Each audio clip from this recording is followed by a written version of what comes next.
8 बजे 8 मिनट की सीरीज में मैं बात कर रहा हूं नए वर्ड्स जो आपके काम आते हैं कॉम्पिटिटिव एग्जाम की तैयारी में, स्पोकन में या किसी भी रूप में अंग्रेजी के सुधार में। आपने पिछले वीडियोस में कई सारे वर्ड्स को देखा, हम कुछ नए वर्ड्स के साथ आपके साथ हैं। The first word is obituary.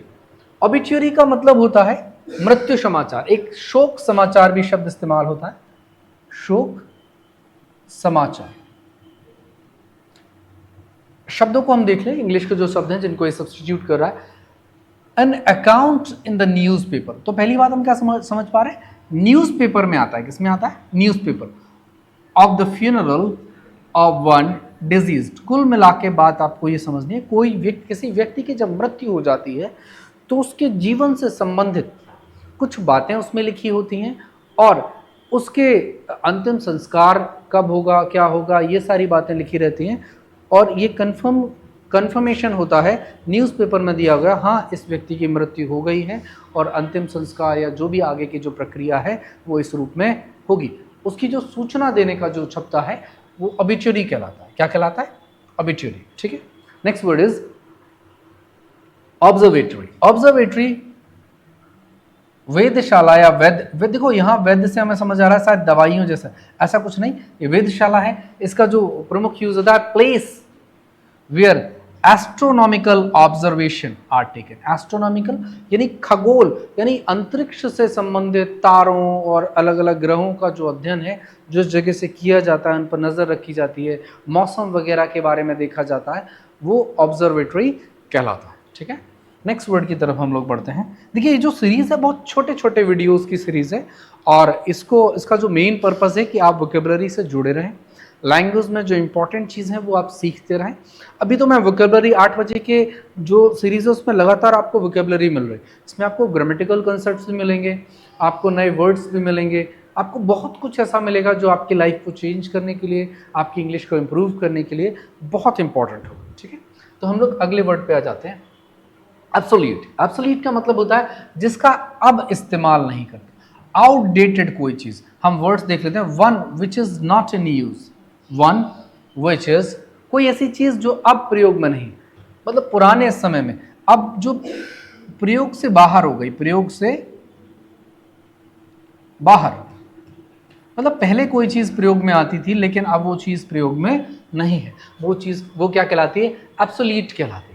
जिसका अब कोई पुराने समय में पहले प्रयोग होता था लेकिन अब कोई चीज प्रयोग में, कोई वस्तु प्रयोग में नहीं। अब प्रचलित एक शब्द आता है अप्रचलित, यानी कि अब प्रचलन में नहीं है, पहले प्रचलन में थी। Next word is oculist. Oculist जो शब्द है ये पुराना है, नेत्र वैद या ऐसा कोई व्यक्ति, ऐसा कोई डॉक्टर जो आंखों का इलाज करता हो। इसके लिए हम एक नया वर्ड पढ़ते हैं, ऑप्टोमेट्रिस्ट। ऑप्टोमेट्रिस्ट का मतलब हम कभी भी, अभी हम वर्तमान जो शब्द ये प्रयोग हो रहा है आंखों के डॉक्टर के लिए, वो ये इस्तेमाल हो रहा है, लेकिन ये पुराना शब्द है ऑक्यूलिस्ट। देख लेते हैं, a person who is proficient in the disease of the eyes. ये पुराना शब्द है और ये एक नया शब्द है, आप अपनी सुविधा के अनुसार से इस्तेमाल कर सकते हैं, आजकल प्रयोग में ये है। ठीक है। तो ऑप्टोमेट्रिस्ट मतलब ऐसा व्यक्ति जो आंखों का इलाज करे, आंखों से संबंधित किसी तरह की सर्जरी या किसी प्रकार का कोई इलाज करता हो। नेक्स्ट वर्ड हम लोग देख लेते हैं, पैसिफिस्ट। पुराना शब्द है और अभी भी प्रयोग में है, pacifist. Pacifist a person who opposes war और यूज ऑफ मिलिट्री। एक ऐसा पर्सन जो विरोध करता हो, एक ऐसा व्यक्ति जो विरोध करता हो किसका? युद्ध का, और यूज ऑफ मिलिट्री और सेना के प्रयोग का, military forces. A person who believes in the total abolition of war, मतलब ऐसा व्यक्ति जो किसी प्रकार के युद्ध का की समाप्ति चाहता है। क्या चाहता है? युद्ध की पूर्ण, कुल मिलाकर शांति चाहते हैं, नहीं चाहते किसी प्रकार का कोई युद्ध हो। एक समय के बाद लोग जैसे सम्राट अशोक जो थे, जो युद्ध हुआ था कलिंग का, उसके बाद उनके मन में क्या आ गया था? अहिंसा। अब किसी तरह की कोई युद्ध वो नहीं चाहते। तो सिंपल सा वर्ड है पैसिफिस्ट। तो पैसिफिस्ट मतलब ऐसा व्यक्ति जो किसी प्रकार के युद्ध की समाप्ति चाहता है। पैक। देखिए ये जो गधों का समूह जो आ गया, एक एग्जाम में इस तरह से पूछ लिया गया था, उसकी वजह से ये लिखा हुआ है वन वर्ड सब्स्टिट्यूशन में। कुछ बुक्स में लिखा होता है तो मुझे बताना पड़ रहा है, लेकिन पैक्ट जो शब्द है वो कई तरीके से, जैसे हमने दिया आई हैव पैक्ड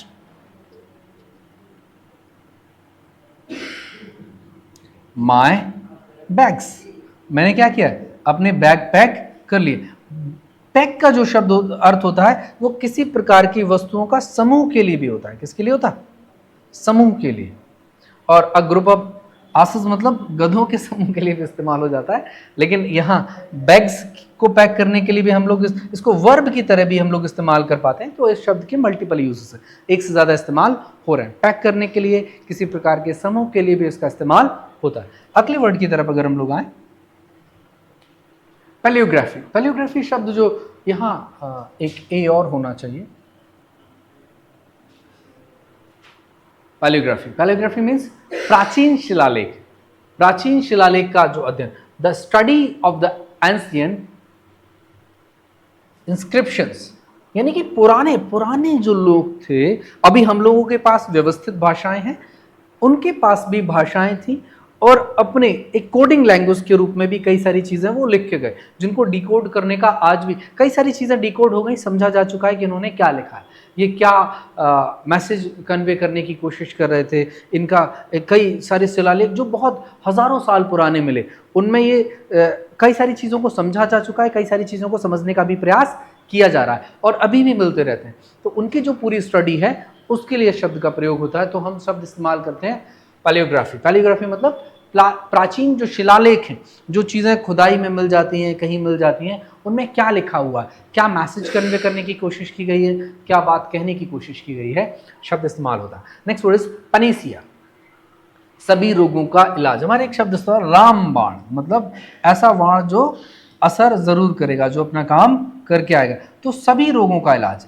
पनेसिया शब्द से अर्थ है ऐसी कोई चीज जो सारी समस्याओं का इलाज करेगी, सभी समस्याओं का इलाज करेगी, सारे रोगों का इलाज करेगी। Remedy for all disease, diseases से ही मतलब नहीं, सारी समस्याओं का जो हल है वो पनेसिया कहलाता है। आई होप आप समझ पा रहे हैं। ये देखिए, ये 8 बजे 8 मिनट की जो सीरीज है, थोड़ा बहुत कुछ सेकंड्स ऊपर नीचे हो सकते हैं, लेकिन ये बहुत इंपॉर्टेंट सीरीज है। आप एक आदत बना सकते हैं इससे जुड़ने की। आप न सिर्फ इंग्लिश इंप्रूव करते रहेंगे, बाकी कई सारी चीज़ें भी हैं जिनमें आप सुधार पाएंगे, क्योंकि इंटरनेशनल लेवल पर बहुत सारी चीज़ें हैं जो मूल रूप से अंग्रेजी में आपको उपलब्ध होती हैं। आप किसी भी कॉम्पिटेटिव एग्जाम की तैयारी कर रहे हैं, आप जुड़े रहें।